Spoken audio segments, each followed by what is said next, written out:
Et ce soir, j'ai le goût de vous conter de quoi qui me touche beaucoup. Il s'agit de mon frère. Parce que j'ai un frère qui a eu un terrible accident d'auto il y a 10 ans, et dans le temps, on avait 1 an de différence. Ouais. Hein? Non. On était tout le temps ensemble. Et quand j'ai appris que c'était un grave accident, sur le coup, j'ai eu tellement peur qu'il meure, là, parce que pour moi, ça aurait été la fin du monde. Parce que 10 ans avant, il serait mort. Les médecins nous l'ont dit, avec un choc aussi sévère à la tête, il y a 10 ans, il n'aurait pas pu rien faire, et la nature aurait fait qu'il serait mort. Mais aujourd'hui, quand on dit que la médecine fait des miracles, c'est vrai. Quand ils l'ont pris, ces lieux de l'accident, puis ils l'ont emmené en ambulance à l'hôpital, 3 fois il est décédé, 3 fois ils l'ont ramené à la vie. Rendu à l'hôpital pendant plus de 3 mois de temps, grâce à leur machine puis tout ça, ils ont réussi à le maintenir en vie dans le coma. T'sais. Et aujourd'hui, grâce à tout ça, ben il est vivant. T'sais. C'est bien drôle comment est-ce qu'il est aujourd'hui, parce qu'il n'est pas débile, il n'est pas handicapé, il n'est pas mongol, mais il n'est pas normal. Il a subi un traumatisme crânien.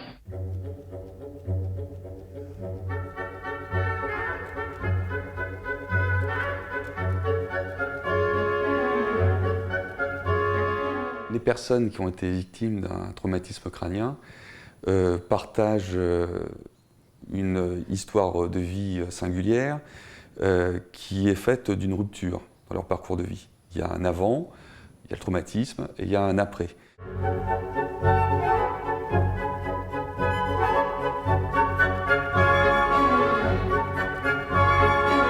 J'ai eu un accident le 26 mars 2010. J'étais sur la route, là, entre Saint-Léonard et Moissane, une belle route où on roule à 90. Et un tracteur est sorti d'une ferme et ne s'est pas arrêté au stop, je pense. Et vu l'intensité du choc, j'ai subi un traumatisme crânien lourd.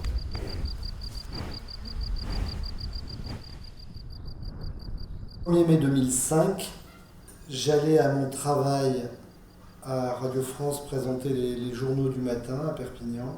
Et à 4 h du matin, je roulais sur ma moto et je me suis fait descendre par derrière par un chauffard qui fuyait un contrôle d'alcoolémie et qui m'a envoyé en l'air. Je suis cavalière depuis, je ne compte même pas les années, je crois que j'ai commencé à monter à cheval à l'âge de 6 ans, donc ça a toujours été une passion et un art de vivre. Un soir d'été après mon travail, je suis partie avec une amie faire une petite promenade entre copines au pas. Après, c'est le grand trou noir. On m'a expliqué que c'était un monsieur très alcoolisé, ivre-mort, qui, avec vitesse excessive, est rentré dans l'arrière de mon cheval et qui l'a traîné sur plusieurs mètres. Et moi, j'ai été propulsée dans le fossé. Les mécanismes qui entrent en jeu et qui vont léser le cerveau, ça va être un mécanisme de coup qui va se produire à l'arrêt, à la décélération, et un mécanisme de contre-coup donc sur l'arrière de la boîte crânienne, et en même temps, dans la structure même du cerveau, des mécanismes de dilacération de fibres qui vont être étendus et qui vont être lésés, voire complètement rompus. Les séquelles peuvent être très invalidantes chez des personnes qui ne présentent pas d'autres signes physiques d'handicap. C'est là où on parle d'handicap invisible, c'est-à-dire une personne qui, au premier abord, n'est pas en situation de handicap, qui n'a pas la canne blanche, qui n'a pas de signes extérieurs de la personne handicapée, mais pour autant qui réellement présente des difficultés de relation avec l'autre, des difficultés dans son travail. C'est ce qu'on appelle le handicap invisible.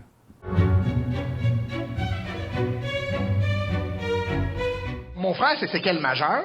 Maintenant, il n'y a plus de mémoire présente, puis il n'y a plus d'inhibition. Des fois, mes amis ils viennent à la maison, ça ne paraît pas, là. Ils disent, qu'est-ce qu'il y a, ton frère? Là, je dis, il n'y a plus de mémoire présente. Là, ils font, ah, ouais, il oublie des affaires, là. Et je dis, non, il n'y a plus de mémoire présente. Ah, ouais, il oublie pas mal d'affaires, là. Il ne peut même pas vous imaginer ce que c'est tant que vous n'y avez pas parlé. Un exemple, mettons que je suis dans la maison avec. Il me demande l'heure, j'ai dit l'heure, il l'oublie. J'ai redit l'heure, il oublie. J'ai redit la même heure, il oublie. J'ai redit l'heure, il oublie. J'ai redit l'heure, il oublie. J'ai redit l'heure, il oublie. J'ai redit l'heure, il oublie. J'ai redit l'heure, il oublie. C'est rachant, hein? C'est de même. Mais ça beau, il répétait. Pauvre lui, il retient rien, là.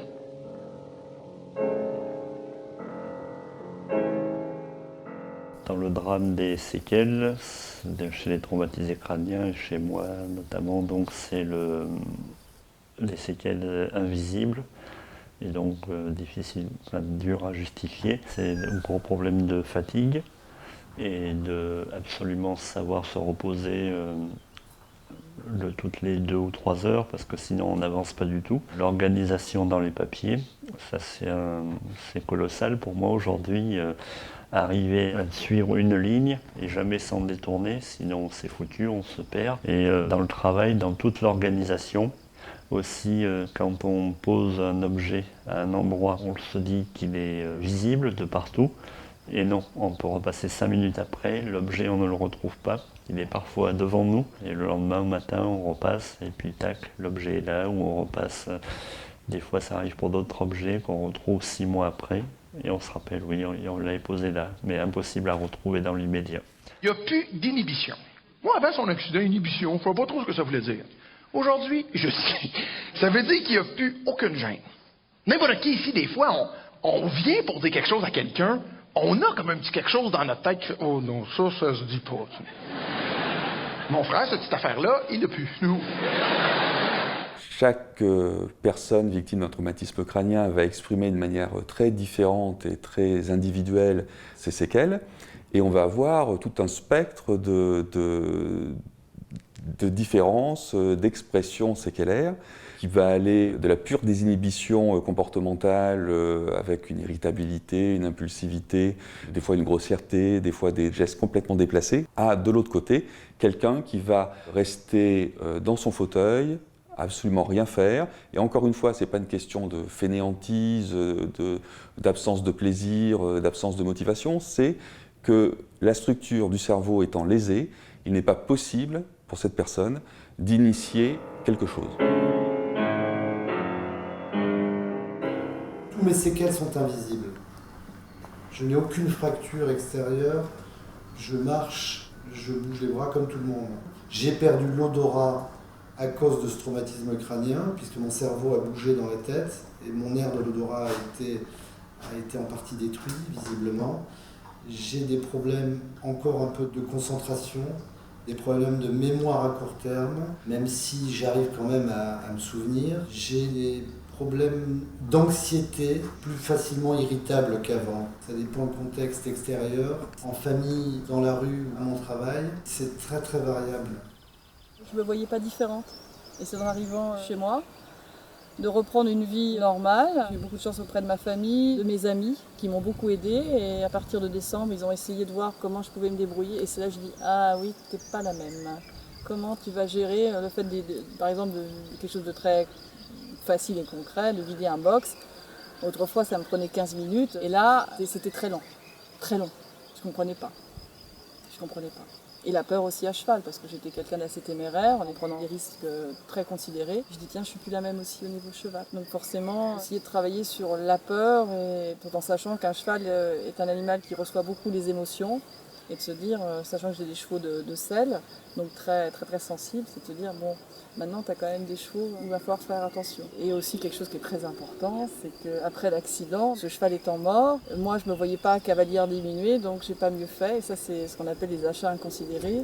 Je me suis racheté un cheval de compétition. C'est de reprendre vite sa vie. Ça a perdu tant de temps à l'hôpital, bon maintenant tu reprends. Et je me souviens de la personne qui m'a vendu ce cheval, et il me disait, mais tu sais Céline, tu as eu un très grave accident. Alors moi je voyais tout de suite aller dans les jeunes chevaux. Lui, je pense qu'il connaissait très bien peut-être les traumas crâniens, en tout cas les accidents. Donc il m'a plutôt orienté vers une jument qui avait déjà quelques années d'expérience. Et maintenant il faut être vraiment dans l'acceptation et de réduire les voiles.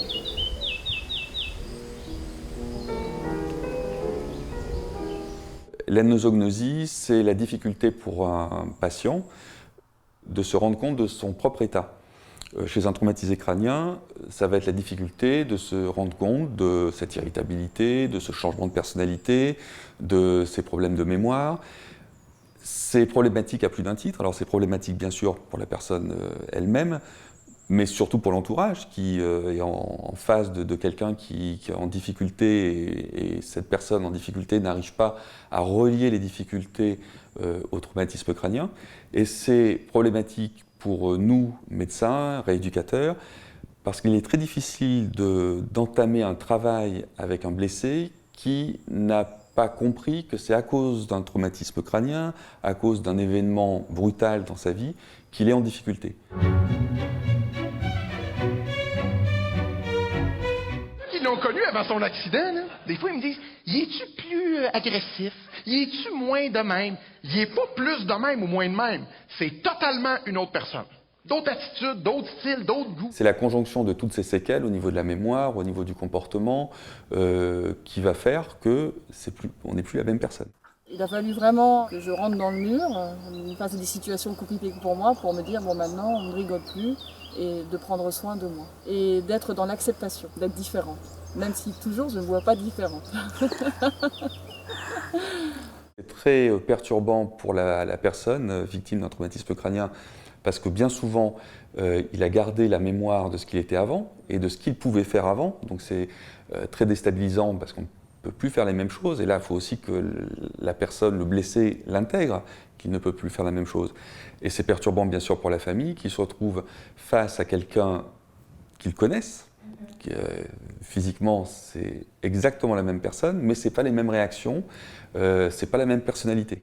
Il y a le François 1 que j'étais avant l'accident et le François 2 que je suis maintenant. Nous ne sommes plus la même personne.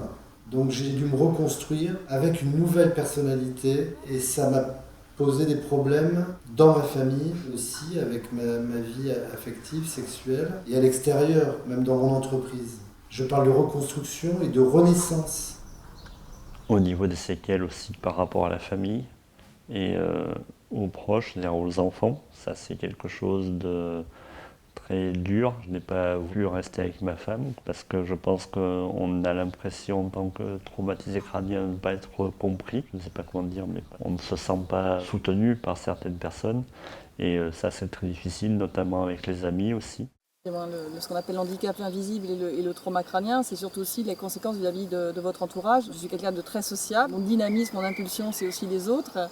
Et le fait que les gens me voyant marcher toujours droit, vaille que vaille, d'être toujours souriant, d'être toujours avenant, donc on me voit pas comme une victime ou quelqu'un qui est en difficulté. Le fait d'être invité des soirées, à 10h je commence à ne plus tenir, mais vraiment le mot ne plus tenir, à commencer à se dire mais il y a un lit là, c'est super, j'ai vraiment envie d'aller me coucher. C'est ça qui est difficile. Les relations sociales ont beaucoup diminué.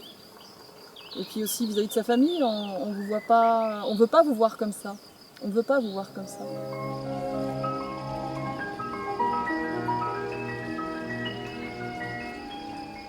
Je crois que vraiment, ce qui est le plus important, c'est de recentrer sur la personne. Chaque personne est différente, chaque blessé est différent, chaque blessé a une histoire de vie différente. Il faut vraiment être au plus proche de l'individu, le comprendre dans son environnement, dans ses relations à l'autre, dans sa perception de son être, de son histoire, et sur le long terme. Heureusement, un traumatisé crânien a le droit d'évoluer, a le droit de changer, a le droit de dire non ou oui à un moment et l'inverse à un autre moment.